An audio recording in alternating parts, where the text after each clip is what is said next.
harus tuntas ya. Iya, Pak. Jadi ya kita harus pakai pola tuntas.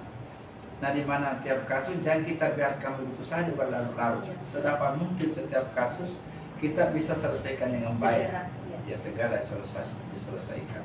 Saya kira itu yang sangat penting. Iya. Yes. Jadi yang dianggap efektif Pak, bahwasanya setiap kasus yang kita hadapi itu Ya. harus segera ditangani. Harus segera ditangani. Iya, dan Ya. dituntaskan. Nah, yang paling bahaya jangan sampai Benar. ada wali kelas tidak tahu. Iya. Nah, kalau ada siswanya bermasalah. Nah, ini kan sering terjadi. Nah, oleh karena itu peran wali sangat penting dengan BK di sini. Ya, Peran wali dan BK. Ya, BK ini sangat penting.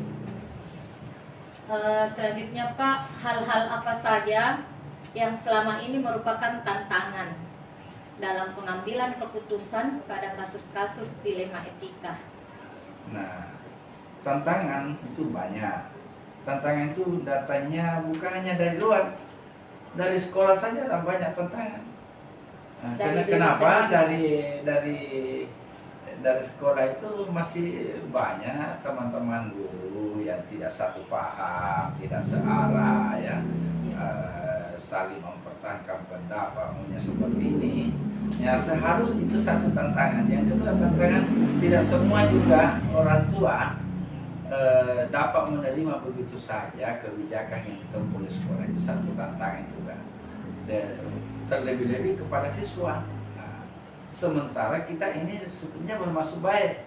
Nah, ada sisa contoh, ada sisa yang kita mesti harus tidak boleh tidak kita kembalikan kepada orang tua. Jadi dikembalikan ke orang tua, bukan dikeluarkan dari sekolah.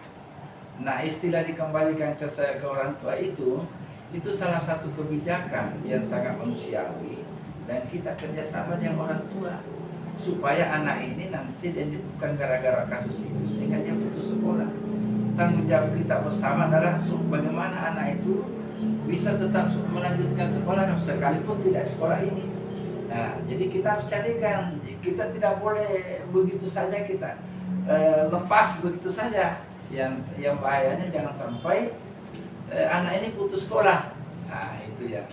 Nah, sehingga betul-betul kita bagaimana supaya anak ini dia bisa menerima dengan baik ya, dan tidak merasa dikucilkan, tidak merasa dirugikan. Nah, itu yang sangat penting.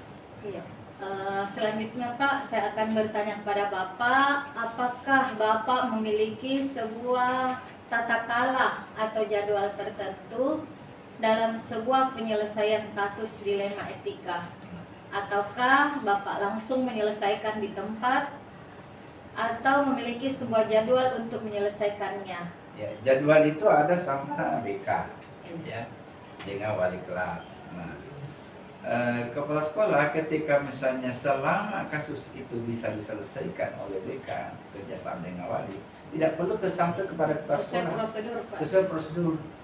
Nah, jadi kalau kepala sekolah dalam hal menangani kasus tidak perlu ada jadwal. Nah, itu tergantung kondisi. Tidak terjadwal. Tetapi kalau memang ada yang sangat penting untuk ditindaki, maka kepala sekolah bisa langsung mengambil kebijakan untuk itu. Ya. Selanjutnya Pak, adakah seseorang atau faktor-faktor apa yang selama ini mempermudah atau membantu Bapak dalam pengambilan keputusan dalam kasus-kasus dilema etika? Ya, pertama bahwa saya memanfaatkan semua lini ya, semua teman-teman, terutama wakil kepala sekolah. Nah, kemudian BK dan wali. Ini senjata saya. Nah, mereka ini semua terlibat, tidak merasa bahwa itu urusan BK, urusan kepala sekolah, tapi semua dilibatkan sehingga nanti dalam pengambilan keputusan tentang kasus-kasus ini itu bisa diterima semua, tidak ada yang saling menyalahkan satu sama lain. Saya kira itu. Jadi dilibatkan seluruhnya, ya. Mulai dari BK, wali kelas dan wakil kepala sekolah serta rekan-rekan guru. Iya, tentu saja saya tidak bisa berbuat apa-apa tanpa mereka semua. Yang terakhir Pak, saya ingin bertanya kepada Bapak, dari semua hal yang telah disampaikan, kira-kira pembelajaran apa yang dapat Bapak petik dari pengalaman Bapak mengambil keputusan dilema etika? Ada banyak sekali. Pertama itu pengambilan keputusan yang begitu rapi, yang begitu mencakup semua. Pertama, dalam pengambilan keputusan itu saya tidak was-was, senang. Kemudian karena itu merupakan keputusan bersama, ya, keputusan bersama. Jadi ini yang membuat saya nyaman ketika dalam hal ada kasus-kasus begitu, kemudian kita tangani dengan baik, selalu diselesaikan dengan secara bersama-sama, mengambil pertimbangan, bahkan juga bisa terkadang melibatkan orang lain di luar, termasuk komite sekolah, ya, itu kita libatkan. Dan ini yang membuat saya tidak was-was ya dalam hal pengambilan keputusan. Saya kira demikian. Jadi saya bisa menarik kesimpulan bahwa pengambilan keputusan yang selama ini Bapak jalankan itu adalah hasil dari pemikiran secara bersama. Ya, seluruh stakeholder yang ada di sekolah, termasuk kita meminta saran dari pengurus atau komite sekolah sebagai perwakilan dari seluruh orang tua peserta didik yang ada di sekolah ini. Iya Pak. Terima kasih banyak Pak atas waktu yang diberikan pada saya. Mudah-mudahan hasil pembicaraan ini dapat bermanfaat ke depannya bagi kita semua.